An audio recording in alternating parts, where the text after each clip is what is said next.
बिस्मिल्लाहिर्रहमानिर्रहीम। अस्सलामु अलैकुम। नेक्स्ट हमारा टॉपिक है general linear group of degree n।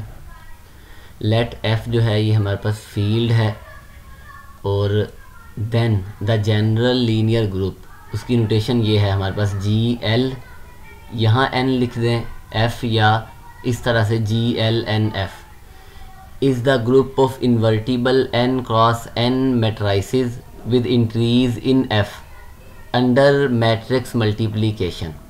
यानी कि general linear group of degree n से मुराद क्या है कि हमारे पास n क्रॉस n मैट्रिक्स होंगे जिनमें जो एलिमेंट्स हैं मैट्रिक्स की जो इंट्रीज़ हैं, फॉर एग्जांपल अगर ये मैट्रिक्स है तो ये जो एलिमेंट्स हैं ये हम फील्ड में से लेंगे, और इन्वर्टिबल हैं इससे मुराद ये है कि उनका इन्वर्स एग्जिस्ट करता है, या हम ये कह सकते हैं determinant of a is not equal to 0। तो जनरल लीनियर ग्रुप हमारे पास क्या है? Collection of all invertible matrix of order n cross n with entries in f under matrix multiplication. ये हमारे पास जनरल लीनियर ग्रुप है। और अगर हम इस सेट को देखें, इस सेट से मुराद है collection of all n cross n matrix. इस सेट के अंदर हमारे पास वो तमाम मैट्रिक्स आएंगे जिनका ऑर्डर n क्रॉस n है और इंट्रीज जो है वो हमने f में से कंसीडर की हैं।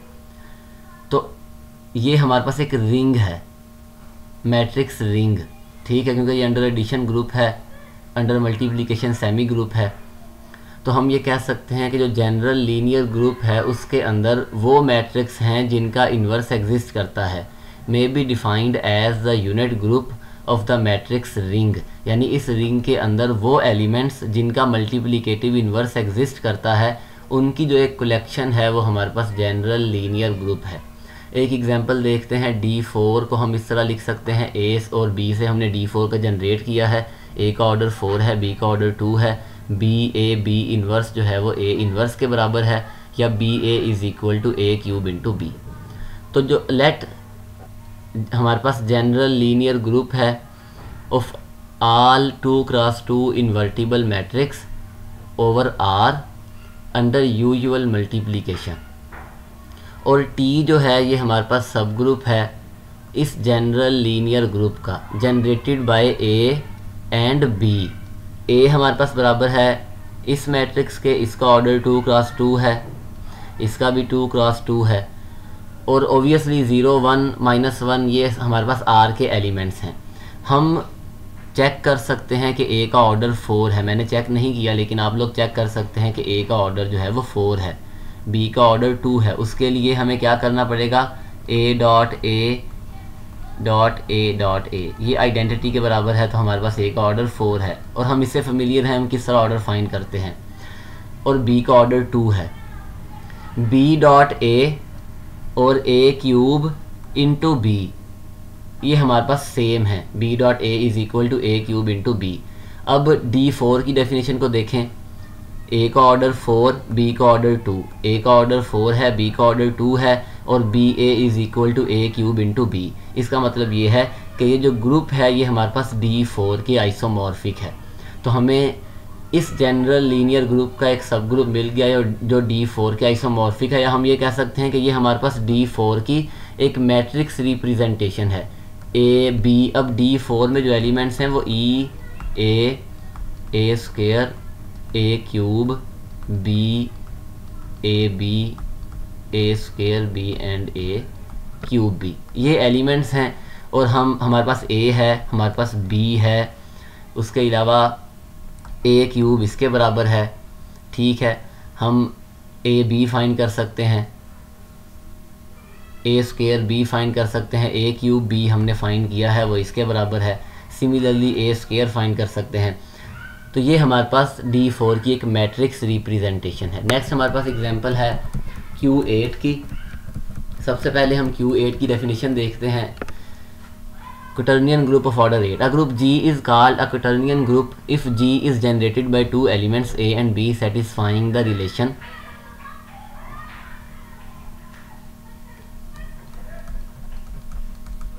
रिलेशंस ए का ऑर्डर 4 है, A square is equal to B square है और B A is equal to A cube B है। हमने एक ये रिप्रेजेंटेशन भी पढ़ी है, हालांकि ये जो हमारे पास रिप्रेजेंटेशन है जनरलाइज्ड है Q8 की, +-1 +-i +-j +-k +-i का +-j का +-k का ऑर्डर 4 था। और ओबियसली आई स्क्वायर जो है अगर हम i और j से जनरेट करवाएं तो वो j स्क्वायर के बराबर है। जनरलाइज्ड जो क्वोटर्नियन ग्रुप है उसकी ये रिप्रेजेंटेशन है। अगर मैं n की जगह 2 रखूं तो ये रिप्रेजेंटेशन बन जाएगी, n की जगह 2 रखूं तो x power 4 y power 4 is equal to 1, x power 2 is equal to y power 2 और yx is equal to x cube into y। तो ये जनरलाइज्ड क्वोटर्नियन ग्रुप है।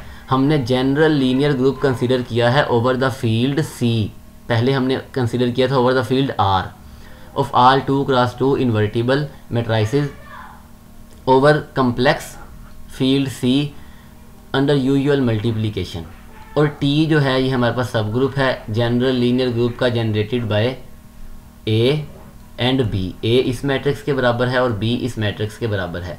हम इजीली चेक कर सकते हैं A का ऑर्डर 4 है और A power 2 and B power 2 ये दोनों बराबर हैं। BA is equal to A cube B है, तो हम ये कह सकते हैं कि जो T है वो Q8 की आइसोमॉर्फिक है, या ये हमारे पास Q8 की मैट्रिक्स रिप्रेजेंटेशन है।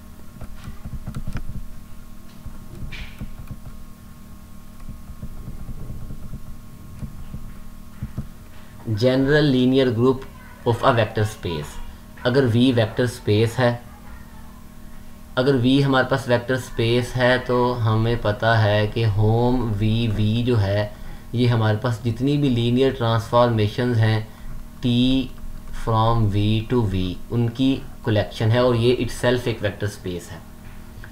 The general linear group of V written GLV या automorphism of V, automorphism group of V is the group of all automorphisms of V that is, automorphism क्या थी, एक लीनियर होमोमॉर्फिज्म, सॉरी एक bijective homomorphism.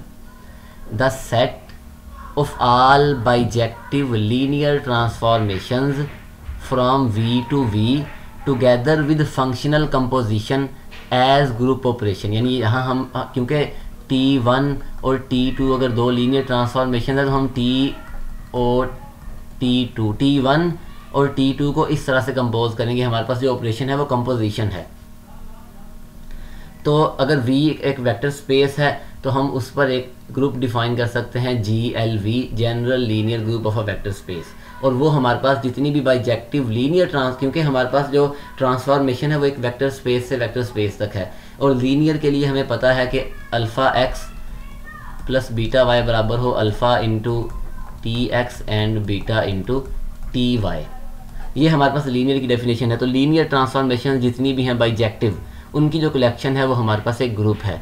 अगर V की dimension finite हो, जैसे R है वो वेक्टर स्पेस है ओवर इटसेल्फ, उसकी डायमेंशन 1 है, R2 की 2 है, Rn की n है। अगर V की डायमेंशन n हो, डायमेंशन से मुराद ये है कि उसके जो हमारे पास सेट उस स्पेस को जनरेट करता है उसके अंदर कितने वेक्टर्स हैं। जैसे R2 है, अगर हम दो वेक्टर्स जो लीनियरली इंडिपेंडेंट हैं R2 में उनका एक सेट लें तो वो दोनों वेक्टर्स पूरी R2 को जनरेट करेंगे। तो R2 की डायमेंशन 2 है। अगर स्पेस की डायमेंशन n है तो फिर ये जो लीनियर जनरल लीनियर ग्रुप है GLN ओवर V और GLNF, यानी ये मैट्रिक्स वाला ग्रुप और ये लीनियर ट्रांसफॉर्मेशन वाला ग्रुप, ये दोनों आइसोमॉर्फिक होंगे। अभी हम देखते हैं इसके बारे में। TLNF ये हमारे पास ग्रुप है of all n cross n upper triangular matrix. हमें पता है कि होम V जो है ये सेट ऑफ ऑल होमोमॉर्फिज्म्स है from V to V over the field F। Every linear transformation या होमोमॉर्फिज्म, लीनियर ट्रांसफॉर्मेशन या homomorphism will give us matrix of linear transformation. ये हम BSc के कोर्स में भी देख सकते हैं कि हम हर लीनियर ट्रांसफॉर्मेशन की मदद से एक मैट्रिक्स बना सकते हैं, कोएफिशिएंट मैट्रिक्स। यानी हम हर लीनियर ट्रांसफॉर्मेशन को ऐसे लिख सकते हैं A इंटू एक्स, ये A हमारे पास उस ट्रांसफॉर्मेशन का मैट्रिक्स है। टी हमारे पास ट्रांसफॉर्मेशन है, एंड वाइस वर्सा। अगर हमारे पास एक लीनियर ट्रांसफॉर्मेशन है तो मैट्रिक्स बन जाएगा, अगर मैट्रिक्स है तो उसकी मदद से लीनियर ट्रांसफॉर्मेशन बन जाएगी। इसका मतलब ये है कि जितनी भी हमारे पास ये ट्रांसफॉर्मेशंस हैं होम वी में, ये हमारे पास जो ग्रुप है ये आइसोमॉर्फिक है इस ग्रुप के। या हम ये भी कह सकते हैं कि देखें ये हमारे पास रिंग है, ठीक है, और ये भी रिंग है। ये हमारे पास एक वेक्टर स्पेस है। वेक्टर स्पेस जो है वो अंडर एडिशन जो हमारे पास ग्रुप होगा, जो वेक्टर स्पेस है वो एक अबेलियन ग्रुप है। तो यहाँ से हम ये कह सकते, क्योंकि अंडर एडिशन ये भी अबेलियन ग्रुप है, तो हम ये कह सकते हैं कि ये दोनों आपस में आइसोमॉर्फिक हैं। लेकिन क्योंकि यहाँ पर जो हमारे पास जो ऑपरेशन है वो, क्योंकि यहाँ पर फंक्शंस हैं, तो यहाँ हमारे पास जो ऑपरेशन है वो कंपोजिशन है। तो यहाँ से हम ये कह सकते हैं कि हर ट्रांसफॉर्मेशन के लिए एक मैट्रिक्स है, हर मैट्रिक्स के लिए एक ट्रांसफॉर्मेशन है। इसका मतलब ये है कि ये दोनों आपस में आइसोमॉर्फिक हैं या इक्विवेलेंट हैं। नेक्स्ट है हमारे पास special linear group. Special linear group में वो मैट्रिक्स आएंगे जिनका डिटर्मिनेंट 1 होगा।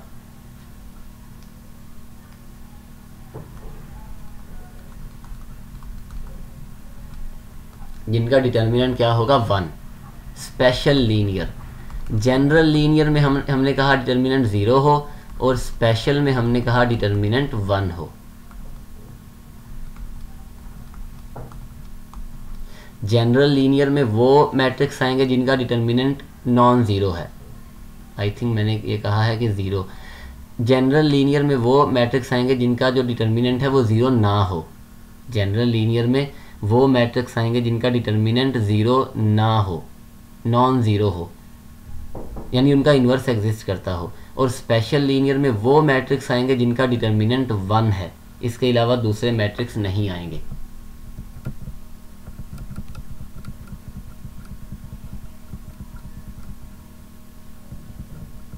नेक्स्ट हम प्रूव करेंगे कि जो स्पेशल लीनियर ग्रुप है वो जनरल लीनियर ग्रुप का सब ग्रुप है। By one step test H जो है वो सब ग्रुप है G का। अगर A भी H में है तो फिर A B इन्वर्स भी H में हो। हमने 2 मैट्रिक्स कंसीडर किए जो स्पेशल लीनियर ग्रुप के एलिमेंट्स हैं, तो ओबियसली इनका डिटर्मिनेंट 1 होगा बाय डेफिनेशन ऑफ SL। हमने प्रूव ये करना है कि A dot B inverse again SL में है। उसके लिए हमें प्रूव ये करना पड़ेगा कि A डॉट B इन्वर्स का डिटर्मिनेंट 1 है। अगर डिटर्मिनेंट 1 होगा तो फिर ही A डॉट B इन्वर्स जो है वो स्पेशल लीनियर ग्रुप का एक एलिमेंट होगा। Determinant of A dot B जो है उसे हम लिख सकते हैं determinant of A into determinant of B। ये हमने BSc में पढ़ा था। अब हमने प्रूव ये करना है कि A डॉट B इन्वर्स का डिटर्मिनेंट 1 है। डिटर्मिनेंट लें A डॉट B इन्वर्स का, उसे लिख सकते हैं determinant of A into determinant of B inverse, और इसे लिख सकते हैं determinant of A into 1 over determinant of B। ये रिजल्ट भी हमारे पास BSc में है। तो अब इसका आंसर भी 1 है, 1 ओवर 1, तो ये 1 आएगा। मतलब कि A डॉट B इन्वर्स का डिटर्मिनेंट 1 है। अगर इसका डिटर्मिनेंट 1 है तो ये एलिमेंट स्पेशल लीनियर ग्रुप में चला जाएगा। इसका मतलब ये है कि SL जो है वो GL का सब ग्रुप है। नेक्स्ट हम प्रूव करेंगे कि ये नॉर्मल है। एक एलिमेंट हमने कंसीडर किया GL में से और एक एलिमेंट कंसीडर किया SL में से। हमने प्रूव ये करना है कि P इन्वर्स जो है वो SL का एक एलिमेंट है। उसके लिए प्रूव करना पड़ेगा इसका डिटर्मिनेंट 1 है। डिटर्मिनेंट ऑफ P इन्वर्स, उसे हम लिख सकते हैं determinant of P, determinant of Q, determinant of P inverse. ये 1 के बराबर है, ये भी 1 है, और सॉरी डिटर्मिनेंट ऑफ P और 1 ओवर डिटर्मिनेंट ऑफ P ये आपस में कैंसिल आउट हो जाएंगे, और ये 1 के बराबर है क्योंकि Q SL का एलिमेंट है। तो आंसर 1 आया। इसका मतलब ये है कि ये SL का एलिमेंट है, हैंस SL जो है वो GL में नॉर्मल है। अगर ग्रुप नॉर्मल हो तो हम क्वोशंट ग्रुप बना सकते हैं। As SL is normal in GL, तो हमारे पास एक फैक्टर ग्रुप बनेगा जिसे हम कहते हैं प्रोजेक्टाइल लीनियर ग्रुप, और उसके जो एलिमेंट्स हैं वो इस फॉर्म में होंगे A डॉट SL, क्योंकि को सेट है ना A डॉट H जो है वो SL के बराबर है, where A belongs to GL। अगर डिटर्मिनेंट ऑफ A 1 हो यहाँ पर तो हम इसे कहेंगे स्पेशल प्रोजेक्टाइल ग्रुप।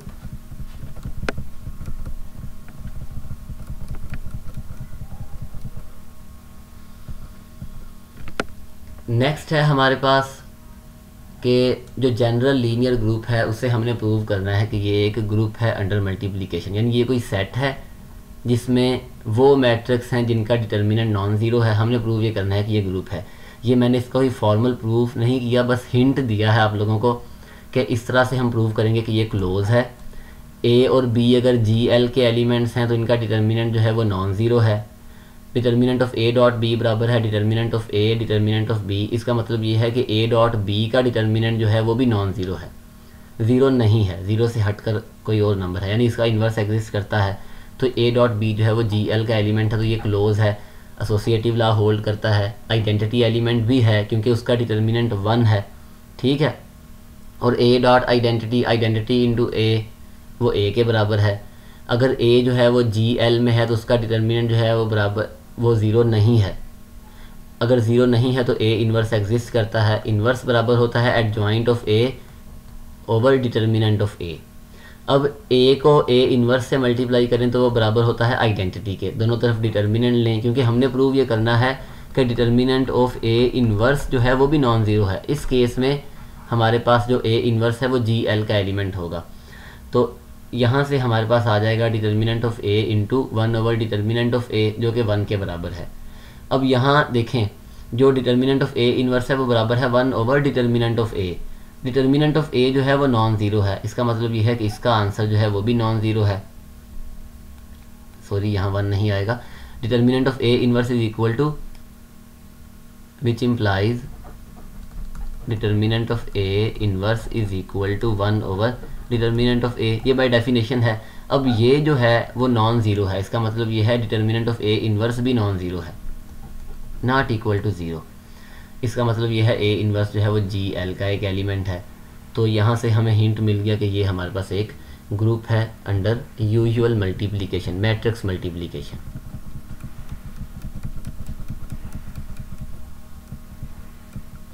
नेक्स्ट हमारे पास प्रोपोजिशन है कि जो फैक्टर ग्रुप है प्रोजेक्टाइल लीनियर ग्रुप वो आइसोमॉर्फिक है एफ डिफरेंस ज़ीरो के। अब क्योंकि एफ फील्ड है तो ये हमारे पास अंडर एडिशन ग्रुप है।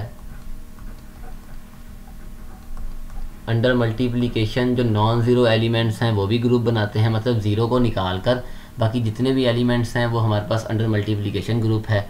तो हमने ये कहा है कि जो प्रोजेक्टाइल लीनियर ग्रुप है जी एल बाई एस एल ये आइसोमॉर्फिक है एफ स्टार के। एफ स्टार किसके बराबर है? फील्ड में से ज़ीरो को निकाल दें, ये जो नॉन ज़ीरो एलिमेंट है उसे निकाल दें।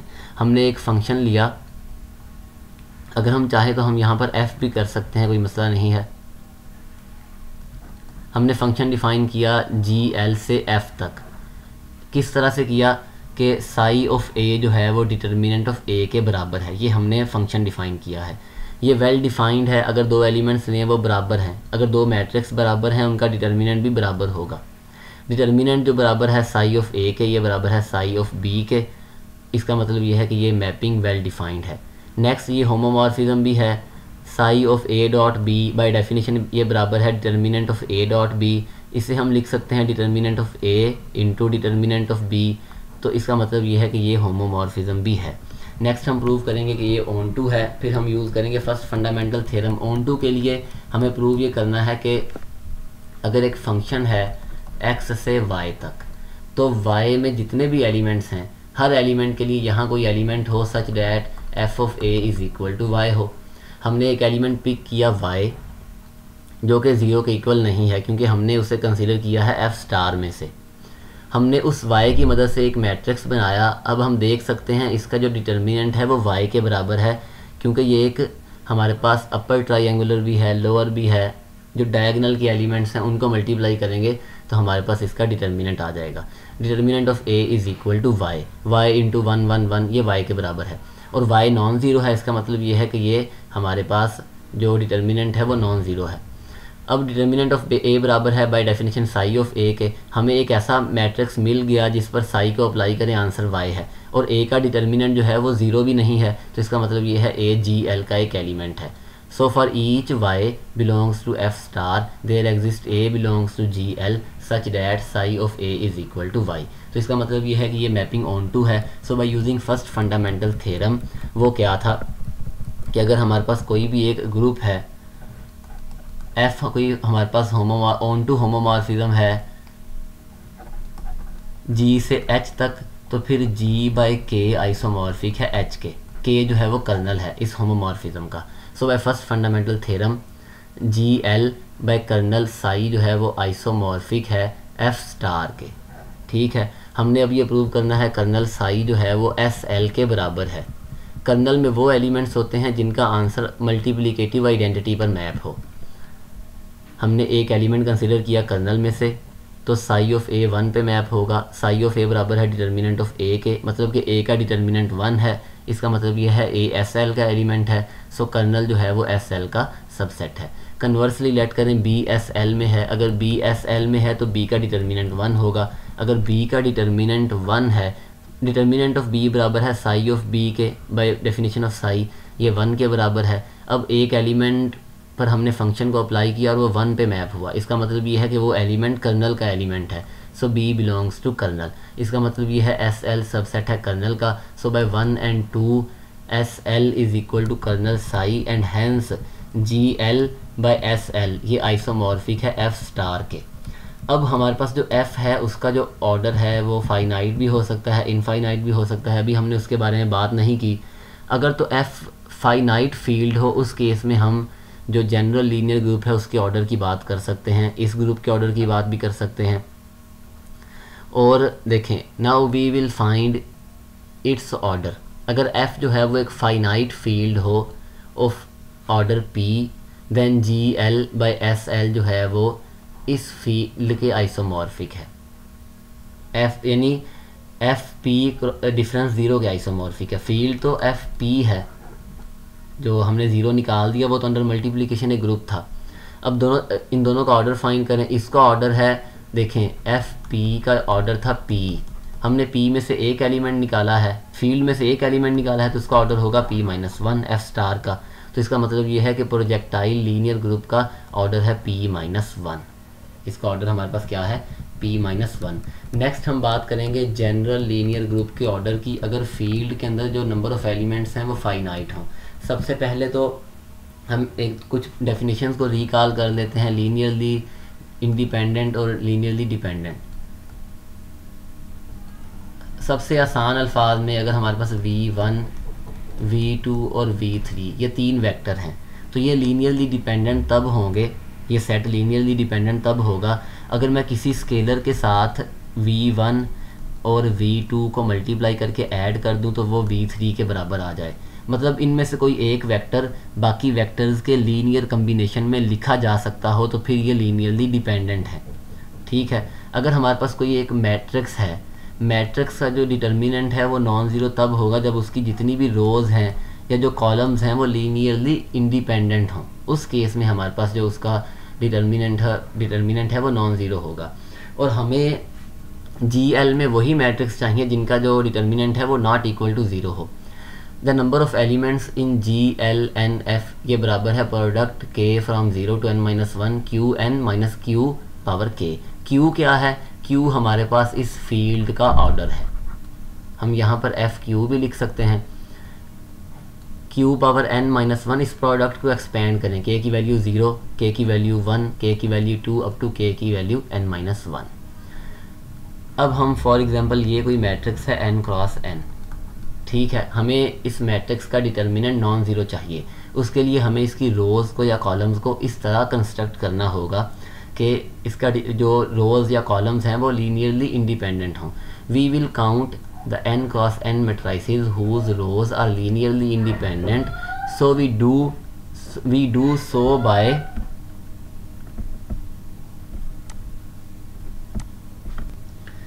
अब हम इस तरह से इस मैट्रिक्स को कंस्ट्रक्ट करेंगे कि हमारे पास जो रोज़ और कॉलम्स हैं वो लीनियरली इंडिपेंडेंट हों। Whose rows are linearly independent, we do so by building up a matrix in a following way. अब जो फर्स्ट रो है, फॉर एग्जांपल ये A1 है, ये A2 है और ये AN। फर्स्ट रो जो है वो कुछ भी हो सकती है लेकिन ज़ीरो रो नहीं होनी चाहिए, मतलब यहाँ पर भी ज़ीरो हो, यहाँ पर भी ज़ीरो हो, यहाँ पर भी ज़ीरो हो, ऐसी रो ना हो। बाकी इसके अलावा जो मर्ज़ी हो। The first row can be anything other than the zero row. अब यहाँ फील्ड में Q एलिमेंट्स हैं तो यहाँ पर मैं Q एलिमेंट्स रख सकता हूँ, यहाँ पर भी q रख सकता हूँ, यहाँ पर भी q, लेकिन 0 नहीं रख सकता। इसका मतलब यह है q-1 होंगे। या हम ये भी कह सकते हैं जैसे यहाँ पर भी 1 रख दें, यहाँ पर भी 1, यहाँ पर भी 1, यहाँ पर भी 1, तो ये एक रो है, 0 नहीं है, इससे काम चल जाएगा, ये काबिल कबूल है। इसका मतलब ये है कि जितनी मर्ज़ी रोज़ आप बना लें, सिर्फ एक रो हमें नहीं चाहिए, और वो कौन सी है? 0 रो। तो फर्स्ट रो जो है इसमें हमारे पास कितनी पॉसिबिलिटीज़ हैं? यहाँ पर भी आप q एलिमेंट्स को रख सकते हैं, लेकिन ऑब्वियसली जो हमारे पास पूरी की पूरी रो है वो 0 नहीं होनी चाहिए।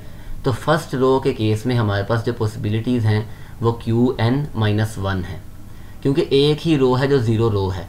उसके अलावा जो मर्ज़ी रो बना लें, यहाँ 1 रख दें, बाकी सारे 0, ये नॉन ज़ीरो है, इससे काम चल जाएगा। फर्स्ट रो के केस में यहाँ 0 रख दें, यहाँ 1 रख दें, फिर भी काम चल जाएगा। मतलब q⁻n-1 पॉसिबिलिटीज़ हैं। एक रो है जो हमें नहीं चाहिए, बाकी आ सकती हैं, तो वो -1 हमने कर दिया। अब हमने एक रो कंस्ट्रक्ट कर ली। जो अगली रो होगी वो जो रो, अगर फॉर एग्जांपल इस रो को मैं नाम दे दूं v1 का, तो जो v2 है वो इस रो से उसका कोई लिंक नहीं होना चाहिए। The second row must be linearly independent from the first. जो सेकेंड रो है वो पहले वाली रो से लीनियरली इंडिपेंडेंट हो।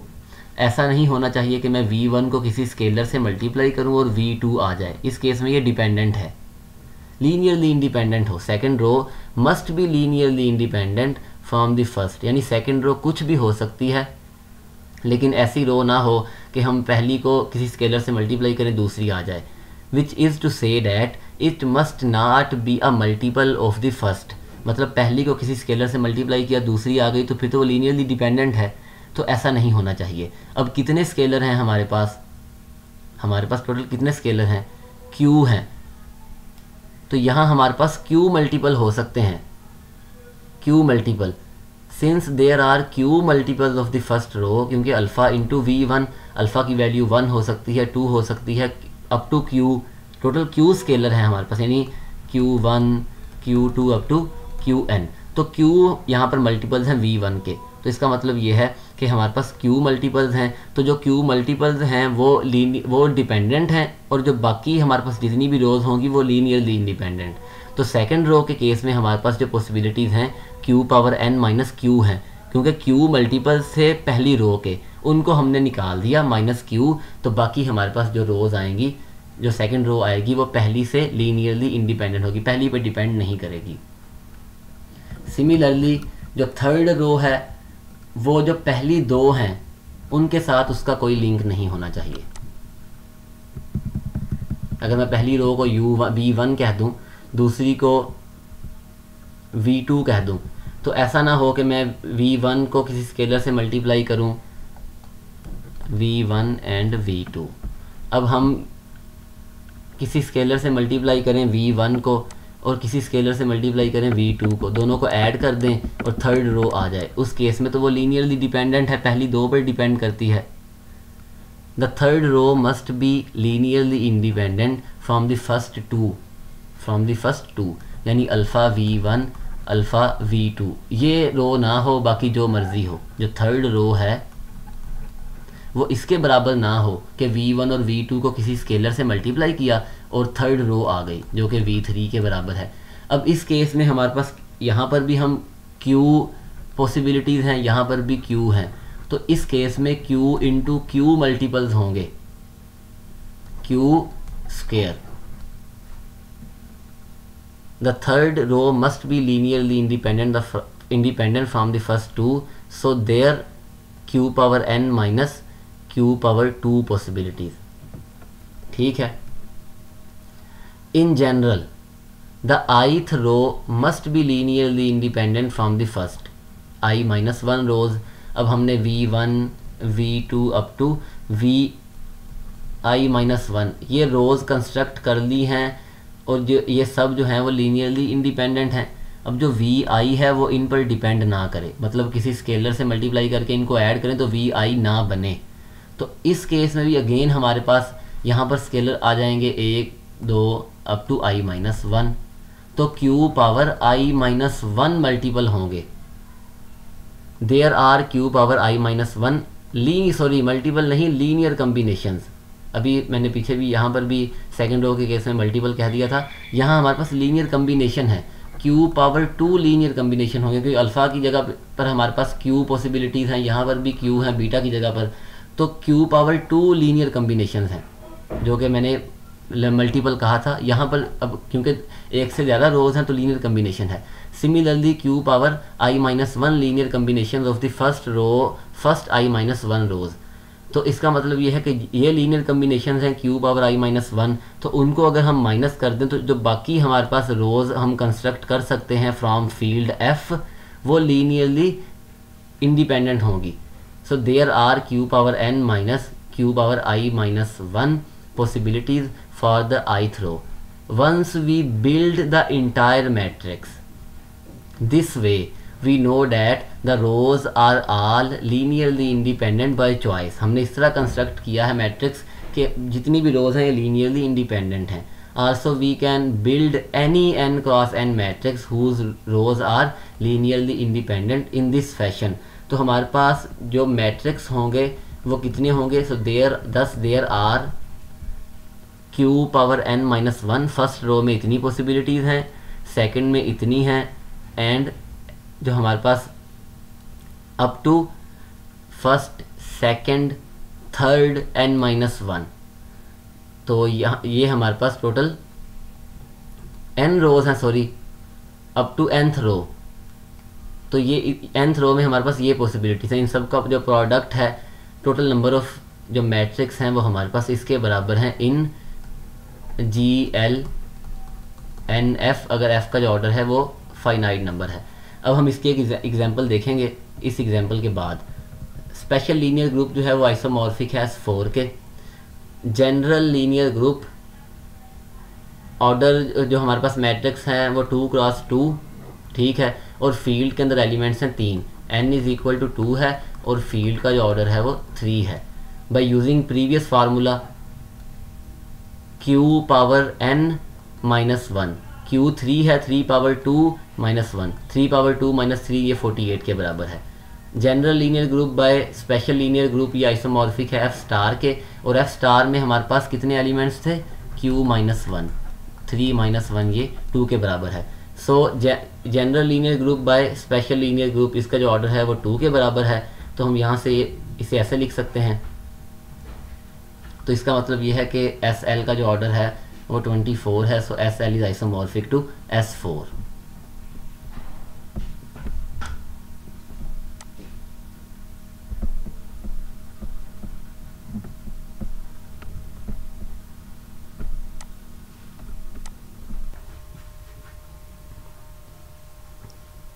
नेक्स्ट है हमारे पास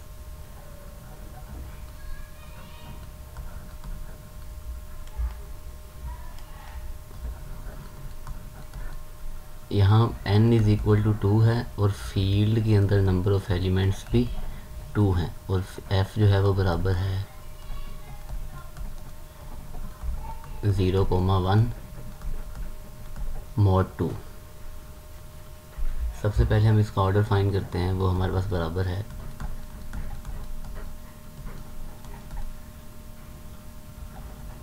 क्योंकि q जो है वो 2 के बराबर है, q is equal to 2 power 2 minus 1, 2 power 2 और यहाँ पर 2 पावर 1, तो ये 3 इंटू 2 इज़ इक्वल टू 6। अब क्योंकि जो जनरल लीनियर ग्रुप है ना वो हमारे पास n ग्रेटर और इक्वल टू 2 के लिए नॉन अबिलियन है। नॉन अबिलियन इसलिए है क्योंकि जो हमारे पास मैट्रिक्स हैं उनमें जो कम्यूटेटिव लॉ है वो होल्ड नहीं करता इन जनरल। अब इसका ऑर्डर 6 है और ऑर्डर 6 का एक ही नॉन अबिलियन ग्रुप है, तो इसका मतलब ये है कि GL ये आइसोमॉर्फिक है, जनरल लीनियर ग्रुप आइसोमॉर्फिक है S3 के। अब हम इसके एलिमेंट्स देखेंगे कि वो किस तरह के हैं। अब पहली रो के लिए कितनी पॉसिबिलिटीज़ हैं? q power n minus 1, 2 power 2 minus 1 is equal to 3। तो पहली रो में 1 0 ये एलिमेंट्स आ सकते हैं, 0 1, ये एलिमेंट्स 1 1। पहली रो के लिए हमारे पास 3 पॉसिबिलिटीज़ हैं, दूसरी रो के लिए 2 हैं। तो यहाँ पर 0 1 आ सकता है या फिर 1 0। और अगर हम इसकी बात करें तो अगेन यहाँ पर या तो 1 0 होगा, सॉरी यहाँ 1 0 नहीं 1 1, क्योंकि 1 0 1 0 सेम है। 0 1 या 1 1, यहाँ पर 1 0 या 1 1, यहाँ पर भी 2 पॉसिबिलिटीज़ हैं इस रो के लिए। यहाँ 1 0 1 1 है तो 0 1 या 1 0। तो टोटल कितने मैट्रिक्स बनेंगे?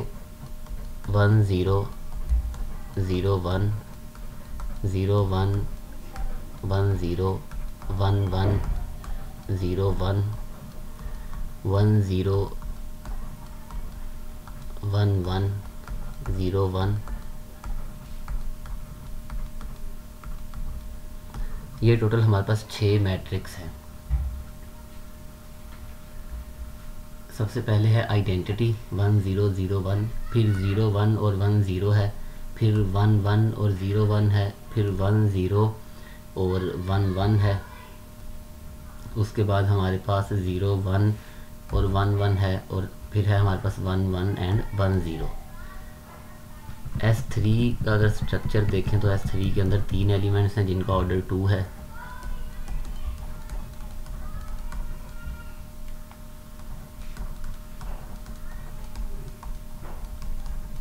और 2 एलिमेंट्स का ऑर्डर 3 है। इसका ऑर्डर भी 3 है, इसका भी 3 है, इन सब का ऑर्डर 2 है। यहाँ आइडेंटिटी एलिमेंट का ऑर्डर 1 है, ठीक है। 1 1 और 1 0, इसका ऑर्डर 3 है। 0 1 एंड 1 1, इसका ऑर्डर भी 3 है, इन सब का ऑर्डर 2 है। आप लोग वेरीफाई कर सकते हैं। तो यहाँ से हमने मैट्रिक्स रिप्रेजेंटेशन भी देखी है S3 की, और हमने बताया कि for n is equal to 2 जो हमारे पास ये जनरल लीनियर ग्रुप है वो S3 के आइसोमॉर्फिक है।